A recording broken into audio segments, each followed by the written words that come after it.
ভাই সুনামগঞ্জ। সুনামগঞ্জ কোথায়? এই সুনামগঞ্জে মানুষ আছে এখানে? এই লোক আপনাদের মানুষ? আচ্ছা, এখন বলেন কবে গেছিলেন আপনি? হজে উমরায় গেছিলেন? এখন আমাকে বলেন, আপনি তো উমরা হজ করেছেন, সামনে যান, আপনি কাবা শরীফে গেছেন, কাবা শরীফের মালিককে জোরে বলেন আল্লাহ। কাবা শরীফের মালিককে আল্লাহ। আল্লাহ। আমরা মুসলমান সবাই এই দিন দুনিয়ার আমরা যে পৃথিবী দেখে পৃথিবীর মালিককে আল্লাহ। এই সূর্য নক্ষত্র যা দেখি তার মালিককে আল্লাহ। বেহেশতের মালিককে আল্লাহ। দোজখের মালিককে আল্লাহ। আচ্ছা, কারণ আপনি বসেন।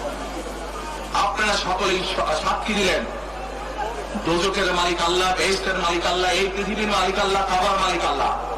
আরে ভাই, যেটার মালিক আল্লাহ সেটা কি অন্য কেউ যার ক্ষমতা রাখে? রাখে না। তাহলে কি দাঁড়ালো? নির্বাচনের আগে একটি দল এই দিব ওই দিব বলছে, টিকিট দিব বলছে না? এটার মালিক মানুষ না, সেইটার কথা যদি সে বলে সেরে কি করা হচ্ছে? হচ্ছে না? যার মালিক আল্লাহ, যার অধিকার শুধু আল্লাহ একমাত্র, সবকিছু অধিকার উপরে আল্লাহর অধিকার। আগেই তো আপনাদেরকে ঠকাচ্ছে, নির্বাচনের পরে তাহলে কেমন ঠকাবে আপনাদেরকে বোঝে নেবা। শুধু ঠকাচ্ছেই না মানুষকে, যারা মুসলমান তাদেরকে সেরেকি করাচ্ছে তারা। নাউজুবিল্লাহ।